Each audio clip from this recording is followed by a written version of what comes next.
मिथिलांचल बिहार का एक हिस्सा नहीं बल्कि वहाँ की सांस्कृतिक, साहित्यिक और कलात्मक दृष्टि से बेहद ही अहम हिस्सा भाग माना जाता है।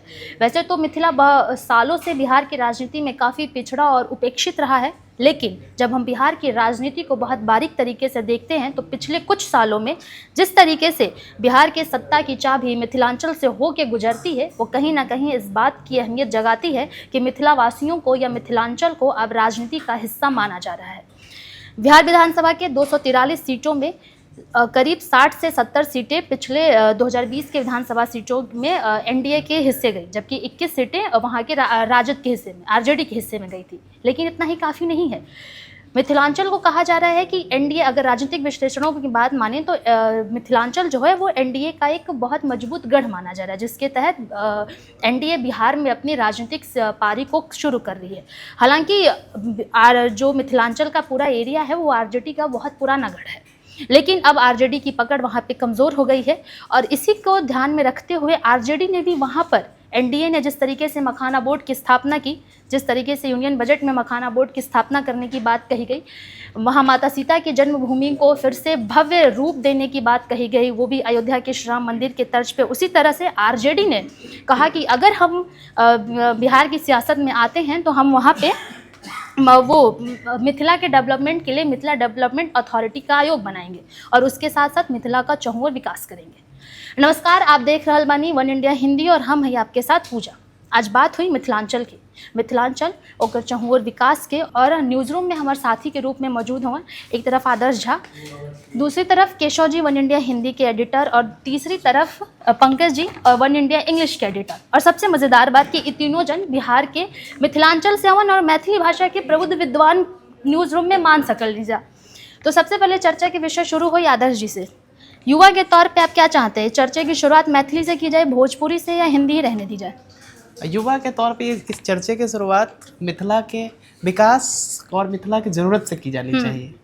बिहार और मिथिला एक अलग डिबेट क्यों बना? सवाल यह है कि बिहार और मिथिला एक अलग डिबेट इसलिए बना क्योंकि मिथिला सालों से बिहार के राजनीतिक केंद्र में, खास तौर पे राज्य की राजनीति होती है उसमें उपेक्षित रहा है, विकास के स्तर पे भी उपेक्षित रहा है और उसको जो एक्सेप्टेबिलिटी होती है उसके तौर पे भी उपेक्षित रखा गया है। लैस लिफाफा और छोटी छोटी चीज़ों से मिथिला का विकास संभव नहीं है। तो ये डिबेट होना चाहिए कि मिथिला के विकास के लिए ज़रूरत क्या है। बहुत अच्छी सवाल इन्होंने बहुत अच्छा छोड़ा है कि मिथिला के विकास के लिए क्या क्या चीज़ें ज़रूरी हुई। तो इसके लिए हम केशव जी से बात करेंगे कि आपको क्या लगता है सर, मिथिला बिहार की राजनीति में इतना पीछे क्यों रह गया? नहीं, इस सवाल को आप रिफ्रेम कीजिए। मिथिला पीछे रह नहीं गया है, मिथिला को पीछे किया गया है। आप देख लीजिए कि मिथिलांचल ने बिहार को 4 मुख्यमंत्री दिए हैं। भोला पासवान शास्त्री, कर्पूरी ठाकुर, सत्येंद्र नारायण सिंह और जगन्नाथ मिश्र। भोला पासवान शास्त्री और जगन्नाथ मिश्र और कर्पूरी ठाकुर ये अच्छे खासे समय के लिए मुख्यमंत्री रहे हैं बिहार के। सत्येंद्र नारायण सिंह का कार्यकाल बहुत छोटा रहा था। इसमें भोला पासवान शास्त्री और कर्पूरी ठाकुर दोनों पिछड़े वर्ग से आते हैं। आप जाइए उनके घर पर, कर्पूरी ठाकुर का गांव आज भी पितोजिया समस्तीपुर जिले में है और भोला पासवान शास्त्री का गांव पूर्णिया जिले में है, कुथा में। आप जाइए वहां पर देखिए, भोला पासवान शास्त्री के पास आज भी अपना पक्का घर नहीं है। उनका परिवार जो है उस झोपड़ी में रह रहा है जिस पर बरसात में पानी नीचे आता है और सर्दी की जो ठंडक उसके झोपड़ी के अंदर तक महसूस होती है। कर्पूरी ठाकुर जी के गांव जाइए, आपको समझ में आएगा कि इन लोगों ने बिहार के लिए क्या किया और इन्होंने अपने लिए क्या किया है। तो ऐसे त्याग के प्रतिमूर्ति बिहार के जो मुख्यमंत्री रहे हैं वो मिथिलांचल क्षेत्र से आने वाले रहे हैं और यही मिथिलांचल क्षेत्र अयाची और याज्ञवल्क्य की धरती भी रही है। ये देखिए, आज के मुख्यमंत्रियों को अगर देखेंगे, 1-2 पूर्व मुख्यमंत्री हैं, आधा पटना लगभग उन्हीं का है। अकूत संपत्तियां बनाई है इन्होंने। तो ऐसा नहीं है, बौद्धिक मामले में जो अगर जब झारखंड अलग हो गया तो जो भी खनिज पदार्थ थे बिहार से तो चले गए। अब बाकी के बिहार में जो चीज़ें हैं, जल संपदा की बात करते हैं, जल संसाधन की बात करते हैं तो बिहार में सबसे ज़्यादा है। भौतिक संपदा, अगर उपजाऊ जमीन की बात करते हैं, भूमि की उर्वरता की, तो मिथिलांचल क्षेत्र के भूमि की उर्वरता मतलब है। मैं ये नहीं कहता हूँ दूसरे क्षेत्र की नहीं है, जितने भी संसाधन हो सकते हैं अभी मौजूदा बिहार में, वो तमाम अन्य जगहों पर भी हैं, मिथिलांचल में भी उसी अनुपात में हैं। मिथिलांचल का इलाका अगर आप देखेंगे, भौगोलिक क्षेत्र आप जोड़ते हैं जहाँ पर मैथिली बोली जाती है। अच्छा, मैथिली को लेकर एक बहुत बड़ा भ्रम होता है, मैं स्पष्ट कर देता हूँ, मैं थोड़ा ज़्यादा वक्त ले रहा हूँ पंकज जी से। नहीं कोई बात नहीं, बताइए, मैं सुन रहा हूँ क्षमा आपको। प्रार्थना के साथ। बिहार के लोग थोड़ा अपनी बात रखते हैं तो खुल के रखते जी हैं, जी, विस्तार से मैं रखते हैं। कई बार मिथिला के लोग खाते भी हैं तो बहुत खाते हैं, विस्तार से सब कुछ नहीं, इस विस्तार बात से को होता है। स्पष्ट से समझने की जरूरत भी है कि मैथिली नहीं, भाषा मैथिली को लेकर के मैं बोलता हूँ, क्योंकि बात मिथिलांचल की हो रही है, तो अगर आप ऐसे समझे मोटे तौर पे, तो वो भौगोलिक प्रदेश जहाँ पर मैथिली बोली जाती है, आज के डेट में उसे मिथिलांचल समझा जाता है, कहा जाता है। ठीक है, मैथिली को लेकर यह भ्रम भी है कि मैथिली हिंदी की उपभाषा है या बोली है। जी नहीं, यह बिल्कुल ही गलत है। हिंदी का इतिहास 1200 ईस्वी के आसपास शुरू होता है, चंद्रवरदाई के समय से शुरू होता है। ठीक है, और मैथिली का इतिहास 7वीं शताब्दी से शुरू होता है। तो मैथिली का जो साहित्य रहा है, जो इसका भाषिक धरोहर है, वो काफ़ी पुराना है। मैथिली की अपनी लिपि भी हिंदी से अलग है। हिंदी देवनागरी में लिखी जाती है, मैथिली की लिपि तिरहुता है, जो कि बांग्ला से मिलती जुलती है। तो वो एक विरासत रही है मिथिला की। और अगर आप मैथिली के बोलियों को देखें, तो जितनी हिंदी की बोलियां बिहार में होंगी, उससे ज़्यादा मैथिली की बोलियां हैं। वो आप चाहे किशनगंज के क्षेत्र में बोली जाने वाली सुरजापुरी हो, पूर्णिया के क्षेत्र में अलग, हाँ, अब मुजफ्फरपुर में बजिका का जो बजिका हो, अंगिका हो, सुरजापुरी हो, जुलाहा बोली हो, बहुत सारी उपभाषा हैं मैथिली की। तो इतनी विविधता तो सिर्फ मिथिलांचल में ही है। और मिथिलांचल ऑब्वियसली अगर बिहार में है तो बिहार की विविधता को बढ़ाता है, और सब कुछ मिलकर भारत को विविधताओं का देश बनाते हैं। इन्होंने कहा कि मिथिलांचल बिहार की विविधताओं को बढ़ाता है। आपके हिसाब से बिहार यूनाइटेड होना चाहिए या मिथिला अलग राज्य बनना चाहिए? नहीं, मेरे ख्याल से मिथिला को बिहार में ही रहना चाहिए, जहाँ उसकी जड़ें रही हैं, जिससे उसकी पहचान बनी है। अलग करके, पृथक करके देखना मुझे नहीं लगता है हर स्थिति में श्रेयस्कर होता है। खासकर तब जब हम बात करें 2000 में, जिस तरह से झारखंड को बिहार से अलग किया गया था, तो हमने देखा कि भले खनिज संपदा झारखंड में रही हो, लेकिन जो लोगों की और जो वहाँ के ट्राइबल्स की जो समस्याएं हैं, वो आज भी जस की तस बनी हुई हैं। तो अलग राज्य बना देना मुझे नहीं लगता है कोई ज़्यादा इसमें सोल्यूशन देता है। एक चीज़ ज़रूर है कि हाँ, मिथिलांचल को जिस तरह की पहचान मिलनी चाहिए, या जो वहाँ पर अपॉर्चुनिटीज़ हैं और जो संसाधन उनको मिलने चाहिए थे, वैसा हुआ नहीं। हम कहने के लिए तो मिथिला पेंटिंग और मखाने की बात हम सब लोग करते हैं, यहाँ नहीं बल्कि विदेशों में भी इसकी काफ़ी चर्चा होती है। लेकिन अगर कोई तीसरी चीज़ मैं आपसे पूछ लूँ बिहार के बारे में, जो आप मिथिलांचल से जोड़ के देखेंगे, तो बड़ी मुश्किल हो जाती है उसको जानना। ये मुझे लगता है अपने में एक त्रासदी है।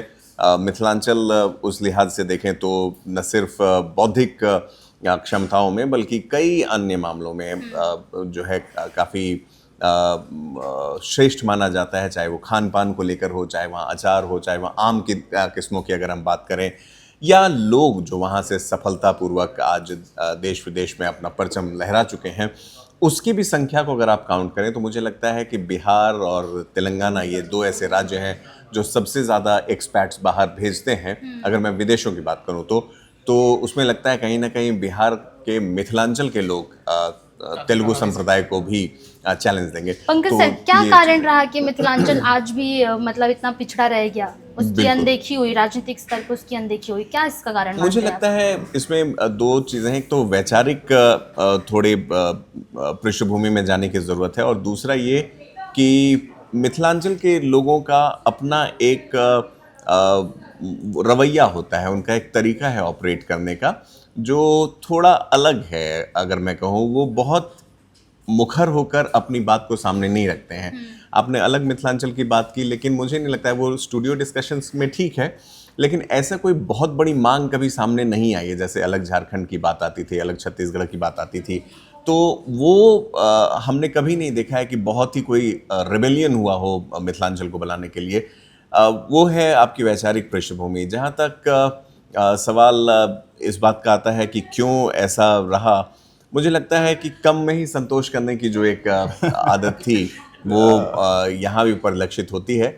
और जो खूबियां हैं या जो उनमें क्षमताएं हैं उसको मेहनत करके वो सामने लाने का प्रयास करते हैं।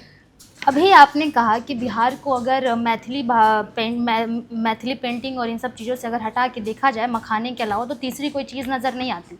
लेकिन जब हम मिथिला के इतिहास या जब थोड़ा सा कृषि क्षेत्र में जाके देखते हैं तो वहाँ पे सबसे ज़्यादा चीनी मिलें उत्पादित होती थी। अभी मैं एक रिसर्च में पढ़ रही थी कि वहाँ पे लगभग 60 से 70% चीनी बनती थी, मतलब चीनी मिले थी, और 40 की संख्या में चीनी मिले थी। लेकिन जूट मिले थे, चीनी मिले थी वहाँ हाँ, पे। लेकिन अब 2 से 3 ही सिमट के रह गई। सर, क्या कारण है कि वहाँ पे जो मतलब इतना संपन्न था चीनी मिल के मामले में, अब वहाँ पे मिलें बंद हो गई हैं? नहीं, ये तो राजनीतिक उदासीनता की वजह से हुआ। चीनी मिलें कब से बंद होनी शुरू हुई? आप देखिए 1990 का दशक आता है, पटना की सत्ता बदलती है, और एक एक करके जो मिथिलांचल क्षेत्र में और दूसरे क्षेत्रों में भी फॉर दैट मैटर चीनी मिलें बंद होनी शुरू होती है, जूट मिलें बंद होनी शुरू होती है। हमारे शहर में पेपर मिल हुआ करता था, वहाँ पर कॉलोनी बनी हुई है, वहाँ लोग रहते थे, जापानीज इंजीनियर्स थे वहाँ पे, सब बंद हो जाता है। मुजफ्फरपुर में सर भारत बैगन का इतना बड़ा इतना कारखाना बड़ा हुआ करता था वो। प्रभात ज्यादा का कारखाना खैर अभी भी चल रहा है, लेकिन उद्योग धंधों की जो दुर्गति हुई है उसकी सबसे बड़ी मार मिथिलांचल क्षेत्र झेल रहा है, क्योंकि अन्य क्षेत्र, और आपने कहा कि ये क्यों पीछे रह गया। एक वानगी देखिए, पिछली बार जब बजट आया था, जब केंद्र में नई सरकार का गठन हुआ, उसके इमीडिएटली बाद यूनियन बजट आया था। उस बजट में बिहार को इतना भड़ के एलोकेशन मिला था, मिथिलांचल को क्या मिला? 2 ऐसी सड़कें जो मिथिलांचल से होके गुजरेंगी।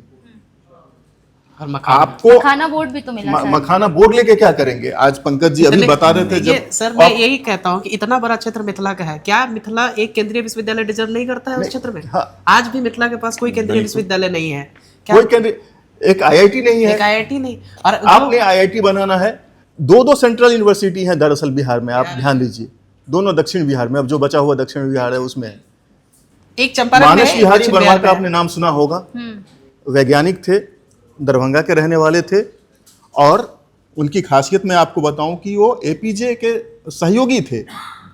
डीआरडीओ के वैज्ञानिक थे, एपीजे के सहयोगी थे, और उन्होंने दरभंगा में WIT की नींव रखी, वुमेन्स इंस्टीट्यूट ऑफ टेक्नोलॉजी।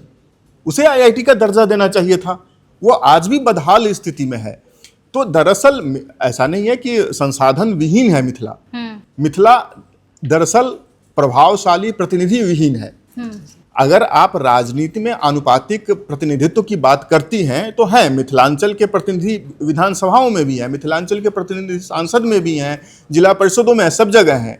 लेकिन जहाँ से विकास की धारा बहती है वहीं पर ऐसे लोग बैठे हुए हैं जो एक तरह से मायोपिक हैं। उन्हें मगध के अतिरिक्त कुछ दिखता ही नहीं है। पिछले बजट में जो चीजें बिहार को दी गई है, आप देखिए कि कितनी सारी चीजें मगध को मिली है। इत्तू सा एरिया है, जी। भोजपुर इससे बड़ा इलाका है सर। बिल्कुल एक चीज़ केशव जी जो आपने बताया वो बिल्कुल इलाकों के हिसाब से देखें तो ज्योग्राफिकली ज़रूर बड़ा है मिथिलांचल। ये कई बार ऐसा देखा गया है कि कई सब्सिक्वेंट चीफ मिनिस्टर्स कह लीजिए या बड़े राजनीतिक फिगर्स कह लीजिए, उनके जो सहयोगी या उनके जो सलाहकार सब होते थे उसमें मैथिल ब्राह्मणों का काफ़ी बिल्कुल जो मिथिलांचल से आते थे, लेकिन उनके इलाकों पर कभी ध्यान नहीं दिया गया। आप प्राइम मिनिस्टर्स की भी गिनती कर लें तो उसमें भी फेरिस्त रहे हैं, नहीं ब्यूरोक्रेट्स रहे हैं, लेकिन वो अपने आकाओं को खुश करने में लगे रहते हैं। उन्होंने भी कभी मांग नहीं की। अच्छा नहीं सर, ब्यूरोक्रेट्स पर वोट का दबाव नहीं होता है। जी। तो ये वो करे ना करे, उनको 30 वर्ष में ही रिटायर होना है। अगर ये नेता ऐसे मुखर रहेंगे, आप देखिए जगन्नाथ मिश्र के बाद से, हालांकि जगन्नाथ मिश्र का मैं बिल्कुल भी प्रशंसक नहीं हूं, और to be very honest Jagannath Mishra ने मुख्यमंत्री रहते हुए मिथिलांचल के ऐसा कोई कार्य नहीं किया जिसके लिए वो याद किए जाएंगे। लेकिन उसके बाद से पिछले 1990 से लेकर अभी 2025 तक 35 वर्षों का जो शासनकाल रहा है, ये कौन बैठे हुए हैं गद्दी पर, और मिथिलांचल के लिए उनका क्या योगदान है? आपको मैं ये बात भी याद दिलाना चाहता हूं, पूजा कह रही थी कि एनडीए का गर्व रहा है मिथिलांचल। दरअसल लालू जी मधेपुरा से सांसद चुने जाते हैं। लालू जी फूलपरास से, जो आपके गृह जिले मधुबनी का एक हिस्सा है, फूलपरास से चुनकर के विधानसभा आते हैं, वहां पर मुख्यमंत्री बनते हैं। लेकिन वो फूलपरास आज भी ऐसा है जहां पर पक्की सड़कों का घोर अभाव है। जी जी जी बिल्कुल। तो जो विकास की धारा पूरे बिहार में बह रही है, मैं ये नहीं कहता हूं कि मिथिलांचल उससे वंचित है, बट मिथिलांचल जितना डिजर्व कर रहा है डेफिनेटली उसको नहीं मिल रहा है। और यही असंतोष एक क्रांति को जन्म देता है। हालांकि पंकज जी कह रहे थे जिस तरह से तेलंगाना का उग्र आंदोलन हुआ, मिथिला राज्य की मांग हालांकि बहुत पुरानी लेकिन है। मिथिला को भी शांत स्वभाव के लिए ही शांत जाना स्वभाव जाता के है, लिए उग्र नहीं हो सकते आप एक राज्य चीज और देखिए ना, वही मैं कह रहा था उनके एक स्वभाव हाँ एक चीज और देखिए कि भोजपुरी भाषा जो है सो मॉरिशस में गई, फिजी, सरीनाम, मैथिली क्यों नहीं गई? की। जी तो जी मैं दरअसल आप देखेंगे तो मैथिल जो वर्ग रहा है वो प्रबुद्ध वर्ग रहा है, ये मेहनत कश वर्ग नहीं रहा है। तो ये जब अंग्रेज यहाँ से बंधुआ मजदूर ले जा रहे थे तो मैथिली भाषी थे, उतने हट्टे कट्टे नहीं थे। जी। इसीलिए ये लोग यही थे कि मैथिली लेकिन भाषा सर भी यही एक रह चीज गई। ये भी आती है कि जब प्रवासी नहीं, एक बात मैं बिहारियों और की जोड़ बात दूं, आती है, एक बात जी मैं सर, जी। और जोड़ दूं, और जहां तक उग्र आंदोलन की बात है तो मिथिला की प्रवृत्ति भी हिंसक नहीं रही है। आप देखिए मगध के इतिहास में भाई ने भाई का गला काटा है। आज भी पटना में अगमकुआं, कदमकुआं और पता नहीं कितने कुएं बने हुए हैं ऐसे, जहां पर भाइयों के शव और गर्दन होंगे। ठीक है, पुत्र अपने पिता को कारागार में डाल देता है। आज भी जाइए बिंबिसार सर, मिथिला के आम भी तो राज्य इतने मधुर हैं, लेकिन माछ भात भी तो लोगों की पसंद नहीं, मिथिला में आप कहेंगे तो कहेंगे अयाची की धरती है, मंडन मिश्र की धरती है, याज्ञवल्क्य की धरती है। किसी युद्ध के नाम से मिथिला को नहीं जाना जाता है। जी। मिथिला का एकमात्र युद्ध हुआ है राजा शिव सिंह का युद्ध, जिसकी चर्चा विद्यापति ने अपनी कीर्ति पताका में कही है। तो मिथिला में एक ही युद्ध हुआ है, राजा शिव सिंह का युद्ध, और मगध में आए दिन मारकाट हुआ करती थी। तो इस वजह से शायद हिंसक प्रवृत्ति ना होने की वजह से अलग मिथिला राज्य की मांग उतनी जोर नहीं पकड़ पाया। लेकिन मिथिला राज्य की मांग जो है बहुत पुरानी है, और मुझे फिर से अपनी बातों को दोहराता हूं कि यह लगता है कि इस तरह के असंतोष ऐसी क्रांति को जन्म देती है। लोगों में असंतोष जितना बढ़ेगा, ये हो सकता है ये डिमांड आगे चल करके उग्र भी हो जाए, हिंसक भी हो जाए, क्योंकि प्रवृत्तियां बदलती रहती है समाज की। जी। लेकिन सर एक चीज़ यहाँ पे मैं, अभी आपने कहा कि मॉरिशस गए, भोजपुरी वाले लोगों को मॉरिशस लेके जाया गया, वहाँ पे बंधुआ मजदूर बना के, लेकिन अभी की जो स्थिति है, बिहार से जो पलायन हो रहे हैं, अगर हम देखें तो बहुत एग्जैक्ट आंकड़े तो नहीं है मेरे पास, लेकिन हम अगर देखते हैं तो 40 से 50% जो बिहार के लोग अलग राज्यों में, अलग शहरों में जा रहे हैं, वो सबसे ज़्यादा मिथिलांचल के ही लोग हैं। जो सीतामढ़ी, बेगूसराय, दरभंगा इधर के जो लोग हैं वही जा रहे हैं अलग अलग शहरों में नौकरी करने या फिर मजदूरी करने के लिए। तो इसका क्या रीज़न रहा सर? क्योंकि मतलब कहीं देखा जाए तो इधर भोजपुरी के तो फिर भी बहुत कम बेल्ट के लोग हैं, लेकिन वो ज़्यादा उधर गए हैं। बिल्कुल। देखिए मुझे तो लगता है बिहार में इरिस्पेक्टिव ऑफ देयर बैकग्राउंड, वो कहीं से भी हों, हर तरह के लोगों का ही पलायन हुआ है वहाँ से। डिपेंड करता है कि किस पर्टिकुलर फील्ड में हुआ है। आपने सही कहा, कुछ इलाकों में और कुछ प्रोफेशंस में आप देखेंगे तो बिहार के एक सर्टेन इलाकों से लोग आए हैं, जैसे मेहनतकश होते हैं, जो थोड़े बलिष्ठ भी होंगे, जो थोड़ी सी उन क्षेत्रों में वैसा एक चलन रहा होगा कि वहाँ के लोग शरीर सौष्ठव से थोड़े और मजबूत होते होंगे। मिथिलांचल के लोग भी आते हैं। अभी हम कुछ समय पहले हम जो दिल्ली के उत्तर पूर्वी दिल्ली के इलाकों की बात कर रहे थे, जहाँ से कई बिहारी सांसद भी खड़े होते हैं और चुनाव जीतते भी आ रहे हैं। उन इलाकों में भी कई विधायक भी वहाँ से, फॉर दैट मैटर दिल्ली में, तो वहाँ पर भी मिथिलांचल के लोगों का प्रभुत्व है। वो भी वहाँ पर अब वोट देने की स्थिति में आ गए हैं, उन्होंने घर भी बना लिए हैं। तो अलग अलग जगहों पर है। हाँ, मिथिलांचल को लेकर आप ये ज़रूर कह सकते हैं कि वो पलायन जो था कुछ हद तक मुझे लगता है थोड़ा डिलेड रहा था। ऐसा नहीं है था कि इमीडिएटली, क्योंकि नेपाल से नज़दीकी ज़रूर है, तो निकलने के लिए वो लोग नेपाल भी अक्सर नेपाल और बंगाल जाने की परंपरा रही है। बिल्कुल। अगर दिल्ली और महानगरों की बात करें, इधर दक्षिण में बेंगलोर खास करके, और चेन्नई और मुंबई, पुणे और दिल्ली, तो उसमें मिथिलांचल मुझे लगता है कि थोड़ा सा डिलेड स्टार्टर रहा था। इसमें मैं एक और चीज़ और ऐड करूंगा, जो मिथिला के जो बच्चे हैं, खासतौर पे जो स्टूडेंट वर्ग के लोग हैं, उनके लिए भी अब पर्याप्त एजुकेशन इंफ्रास्ट्रक्चर का डेवलपमेंट वहाँ नहीं हो रहा है। एक विश्वविद्यालय है, वो भी सालों पुराना है, उसी में उसमें अभी भी बहुत सारे कमर्शियल कोर्सेस ऐसे हैं जिसका अभाव है, जिसके चलते बहुत सारे स्टूडेंट को भी मिथिला से बाहर निकलना पड़ता है महानगरों की तरफ, दिल्ली, मुंबई और बड़े शहरों की तरफ। वो भी एक तरीके का पलायन है, छात्रों का पलायन जो है। कितना सही मानते हैं कि एक राज्य के छात्रों को शिक्षा ग्रहण करने के लिए, जो कि मिथिला या बिहार शिक्षा की राजधानी गढ़ रहा है, वो सदियों से वहाँ पे शिक्षा एक अब मतलब उसका एक अलग इतिहास है, लेकिन फिर भी वहाँ के विज्ञान की धरती रही है। उसके बाद भी वहाँ के लोगों को शिक्षा ग्रहण करने के लिए हमें आना पड़ रहा है, दिल्ली, मुंबई, पुणे, महाराष्ट्र जाना पड़ रहा है। नहीं देखिए, मेरी समझ ये है कि मिथिला जैसी धरती जो बौद्धिक संपदा से परिपूर्ण रही है हमेशा, अगर वहाँ के छात्रों को पढ़ाई लिखाई करने के लिए कहीं जाना पड़ रहा है दूसरे जगह, तो ये पूरी तरह से सरकारी व्यवस्थाओं की असफलता है। वहाँ के छात्रों की मजबूरी है, वरना कोई नहीं चाहता है कि वो धरती है जिसका इतिहास इतना बौद्धिक तरह से संपन्न रहा है, जिसने गार्गी दिया, वो गार्गी वहाँ के के सामने बच्चे, बड़े-बड़े विद्यापति की शास्त्रार्थ धरती में के लोग हार बच्चे गए। बाहर जाके पढ़े लिखे या फिर किसी और तरह की शिक्षा दीक्षा ग्रहण करें, तो वो तो कहीं ना कहीं सरकारी व्यवस्थाओं से उपेक्षा का ही परिणाम है वो ना। बिहार की महिलाएं अभी अगर देखा जाए, मिथिलांचल की महिलाएं किसको अपना नेता के तौर पे किसे ज़्यादा मान रही हैं, लड़कियां महिलाएं जो हैं? क्योंकि ये इस प्रश्न का एक जो पीछे का बैकग्राउंड है क्लियर कर दूं।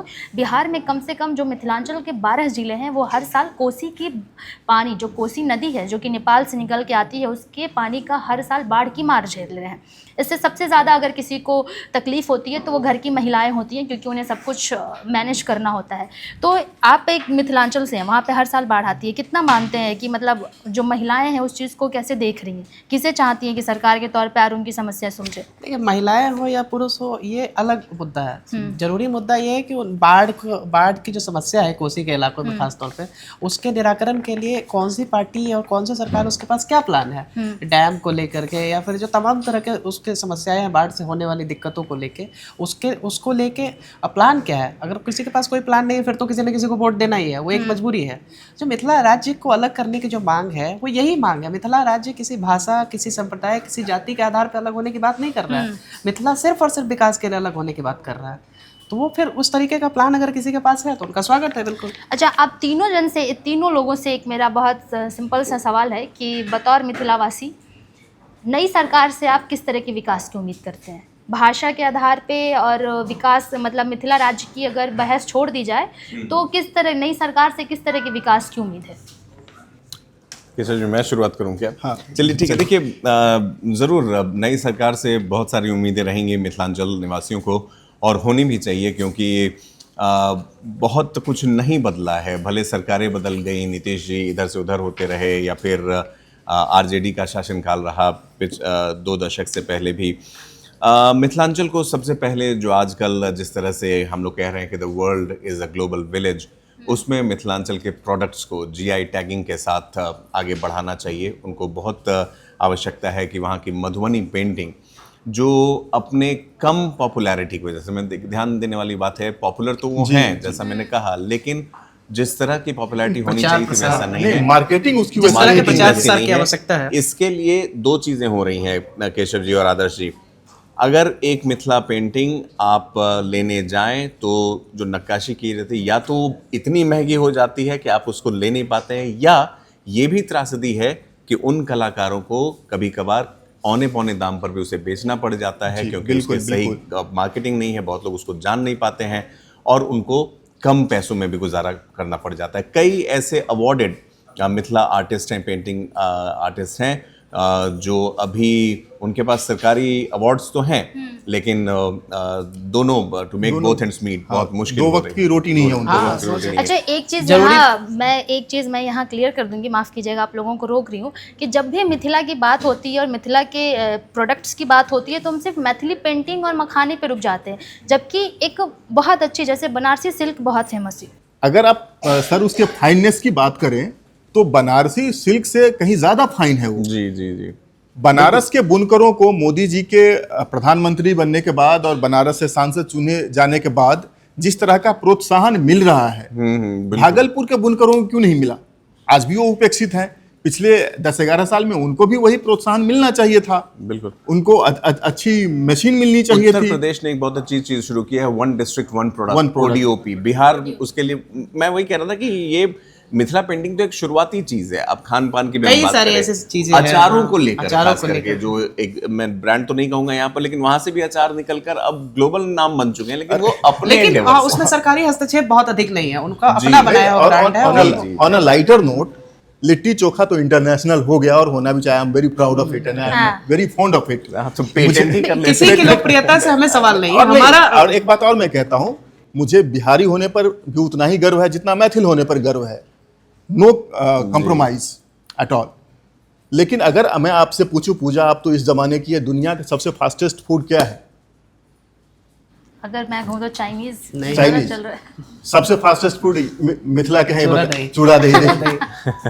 तो इस तरह से तो बिहार का भूजा भी है। नहीं, भूजा को वो बनाने में चूड़ा टाइम लगेगा। चूड़ा से बनने वाला इतना सारा प्रोडक्ट सर पॉपुलर हो गया, उतना शायद चूड़ा पॉपुलर नहीं हो पाया देश भर में। चूड़ा को अब मुझे समझ में आया कि देश के आधे हिस्सों या आधे से अधिक हिस्सों में जो चूड़ा होता है उसको भी पोहा के नाम से ही जाना जाता है। खैर, I have no issue with that. जी। लेकिन ब्रांडिंग की बात जो आप कह रहे थे, लिट्टी बहुत चोखा की जरूरी। ब्रांडिंग हो गई, चूड़ा दही पीछे रह गया। लेकिन सर माछ भात तो फेमस है ना। कहाँ कहाँ बस माछ भात पर तो- मटन भी तो मा- फेमस है ना, माछ- चंपारण माछ- इसकी पहचान मटन बंगाल से माछ- अधिक हो माछ जाती है। भात पर तो बंगालियों का बंगालियों का आधिपत्य अधिकार है। है। आप सावन तो के छीन महीने नहीं में सकते। माछ भात और चंपारण वाली बातें मत कीजिए फिलहाल, नहीं तो फिर चंपारण मटन लेकिन चंपारण मैथिली- मटन तहनी के बानू नहीं, हमारे- हमने के कैसे हो गए सर? चंपारण चंपारण तो चंपारण बोलना। चंपारण भोजपुरी मिथिला में में दो दबाओ। बेल्ट हो गए। अरे जब मटन तो मिथिला देव जी, मैथिली सकले ब्राह्मण बा। है, मटन खालन ना। भोजपुरी में दू गो बेल्ट मटन हो खाला, गया। हम मटन खाई छिए, हाँ। लेकिन हम चंपारण मटन अहुना मटन के नहीं ब्रांडिंग करे छिए। तो- और हम चंपारण मटन भी बढ़िया से बनबै छिए, हाँ। ओहिमे कोनो दिक्कत नहीं छै। हाँ। सब ठीक छै। मुदा जखन बात होइ छै ब्रांडिंग के, अच्छा ये भी मैं कभी कभी हंसी मजाक में बात बोलता हूँ, आज चंपारण को लोग गांधी जी के नाम से कम जानते हैं और अहुना मटन के नाम से ज्यादा जानते हैं। मतलब ये बहुत बड़ी विडंबना है। जो शहर, जिस शहर ने गांधी को गांधी बनाया, आज उसकी विरासत नहीं रह गई है। अब चंपारण को मटन के नाम से पहचाना जाता है, ये बहुत बड़ी विडंबना है। खैर, चंपारण का ओहना मटन फेमस है, इससे मुझे खुशी है।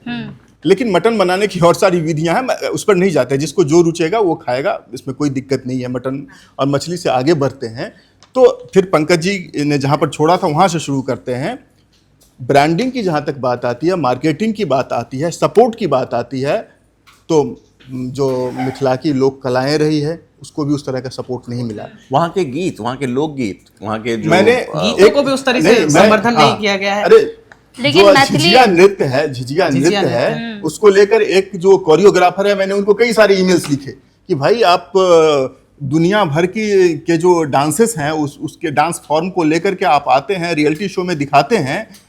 जो झिझिया नृत्य बिहार के बहुत सारे हिस्सों में और नेपाल में इतना लोकप्रिय है। आपके शो में झिझिया नृत्य का झिझिया झारखंड नृत्य नृत्य, मतलब हो सकता है झारखंड। जो मैथिल या फिर इस हिस्से से जो लोग मिथिला झारखंड से में गए सटा हैं हुआ वो इलाका है, झिझिया वहाँ नृत्य पे वहाँ झिझिया पर वो उस हिसाब से तो दिल्ली में ही मिल जाए, लेकिन झिझिया आपकी लोक परंपराओं का हिस्सा है। वो गायब है राष्ट्रीय परिदृश्य से। तो ब्रांडिंग की जरूरत बिहार को भी है, राजनीतिक सहयोग की जरूरत बिहार को भी है, मिथिलांचल को भी है, सबको है।